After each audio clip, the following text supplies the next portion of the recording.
So we got a steel nameplate put on this old rundown building that we're in, so it made it look like the embassy of the Designers Republic. You know, we kind of, and for a while we kind of dressed like Gilbert and George and things like that, and thought, you know, and didn't pull any birds or talk to girls. I love it. Oh, you're jumping in now, aren't you? No. You left me drowning then before. I Mentioned don't think girls there's in ever going to be any possibility of you drowning in. It says reserved on that table, mate. Yeah, I know. I love it. I love the sense that you've just kind of made it up as you've gone along, and I wonder if you think it's still possible nowadays to, if somebody's starting out in a creative medium, if it is still possible to make it up as well as you have done and still do to some degree. We were really lucky at the time because there were,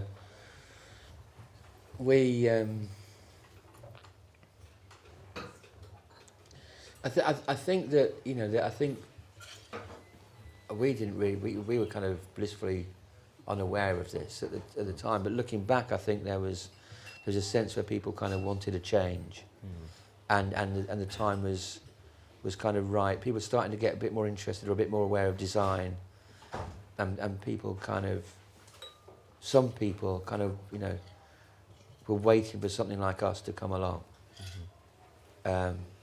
I think if we'd have known that, it'd been very difficult to plan it. My ex-wife. This isn't one. I'm not going to therapy. My ex-wife. Suddenly, just thought I'd talk about this. My ex-wife was the actor Sean Bean's ex-wife when I met her. And but he used to tell me this, you know, this, but not in a kind of a bragging way, but in a you know. So I just need to say this, blade bastard. Right, okay. He... In a blade bastard kind of way. He's a fucking blade bastard anyway. But he kind of, he was like sort of, you know, this lad from Sheffield with a Bowie fixation and things, and obviously he went to RADA, and he's obviously got some acting skill. No joking, but you know, he obviously has. He's been in that thing about the soldiers, wasn't it? What was that? Game of Thrones. Yeah. Oh, he was in that. That was obviously pretty good. Yeah. Anyway, we're not going through all. I'm just, you know, that's you're making yourself look silly now. Anyway, so but he had this thing where his agent rang him up and said, "Oh, you know, I managed to get you sort of a bit part of the RSC in Stratford," and Sean just said, "I'm not really that bothered about doing that." And he said, "Yeah, but this is a really good." He goes like, "Honestly, I'm not bothered about doing it." So he had to ring back. The agent, I wasn't there at the time. You know, it wasn't. Apparently, the agent rang back and said, "You know, he doesn't want to do it. He doesn't want to be an actor unless he's doing the things that he really wants to do. Otherwise, he's quite happy to sort of do something else." And so basically, they then came back and gave him the lead, either Macbeth or something. But you know, it was unprecedented that sort of, you know, someone had gotten this main role. And then so he went there, and they sort of said, and the first thing he did when he got there was organise a five-a-side football team to play against these, or to play against these pub teams. And like the RSC was saying, well, you know, you can't do that, because what if one of you break your leg or break your arm or something? Then, you know, but we've got to put a play on. You know, so there's not many instances of Macbeth coming along with his arm in a sling or on a pair of like silver crutches, you know, NHS crutches or something. You know, and again, so Sean was just like, you know, well, I don't really want to do a job where I can't do that. And then he wasn't allowed to take his bike apart and put it back together on the sort of the lawns of this place where they could stay something. Anyway, so each time he just sort of said, like, you know, genuinely, I don't really want to do this. If I can't do these other things, it's like it's not that important to me. And I think that's I think an easier way by talking about someone else, but talk about Designers Republic, because it's all the way down the line. It's like, well, I don't really want to work with certain clients. I don't care how much money there is. And then when it all started to go wrong, was when, to be honest, we employed more people than I wanted to employ. I wanted to keep it like to a 5-a-side, 6-a-side football team. It's basically designers and one office person. You then sort of, Coca-Cola approached us to do sort of some stuff, and the problem with that is that they don't want to talk. The people that I dealt with were kind of head of creatives and things, but in general, on a day-to-day basis, they had their people, and their people weren't really qualified to talk to creatives. They were only qualified to talk to your people. So to continue working, you know, and growing the, you know, reaching out, growing the relationship, you know, you have to kind of get people for them to talk to.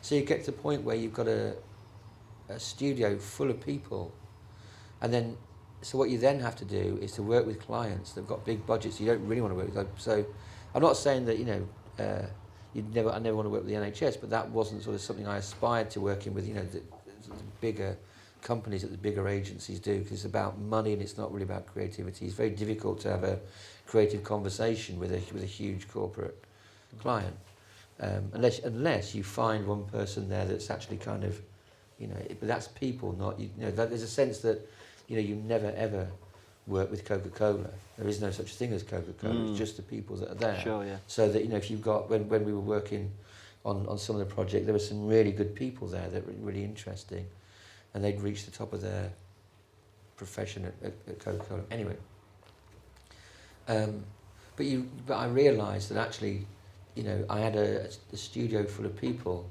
That meant I was working, or Designers Republic was working for clients just to pay the people who were there to do the job that, you know, so you've got this vicious circle of, like, let's say the NHS.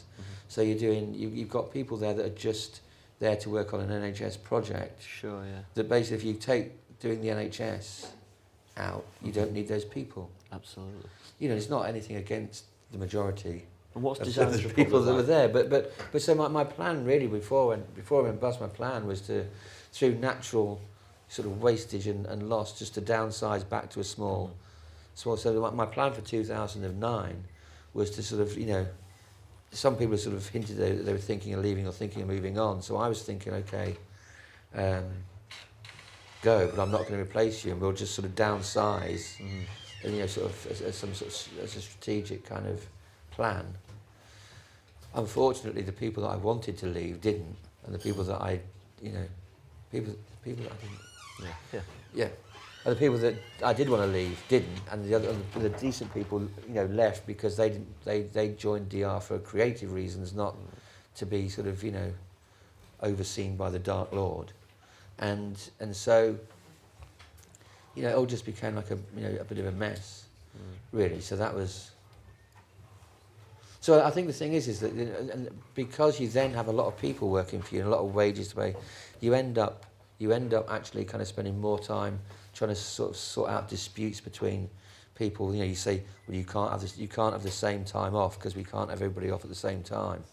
And it's like, well, he booked his holiday and he didn't even say that we were going to do that, and I booked a holiday that time, and what, you know, so what we're going to do, and you can, like, just go and sort it out yourself. I didn't really start Designers Republic just to watch you fucking cock jousting over a holiday. Well, not over a holiday anyway. Do you know what I mean? And I think, you know, so that's the story of that, whatever it was. I don't remember where I started, but I quite like where I finished. Yeah, no, sorry, yeah. Story of my life.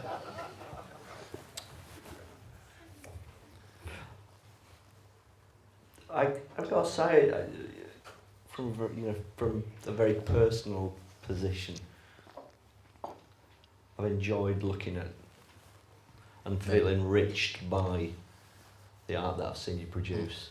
So thank you for that. Yeah. Is that it? Yeah, that's it. Oh, that's the end. And it still continues to, you know, being able to do this is a real pleasure. So, and thank you for that. Oh, I've enjoyed it as well. It's always. And thank you for bringing up this beautiful art as well. And there's a lot of memories here. It's the first time you've ever done anything like this all together. Yeah, thank you. Thank you very much. Thanks for listening. That'll be there. We'll put more on this. I have got one final question, Okay. and it's one that I always ask. It's not what's your favourite jam, is it? Yeah, what's your favourite album? Or the other one is when they, in an interview they say, oh, so where do you see, what do you think you'll be doing in 5 years? Like, if I knew, I'd be fucking doing it now, you moron. Do you know what, I'm just going to sit here in about 5 years' time, I think I'm going to be possibly designing an album cover or something. So, yeah, 5 years' time. Would you have done anything different? You know, would you undo anything if you could have done something differently? Is it? I think you've already answered that, well, because you've just banged on and on about this Dark Lord fellow.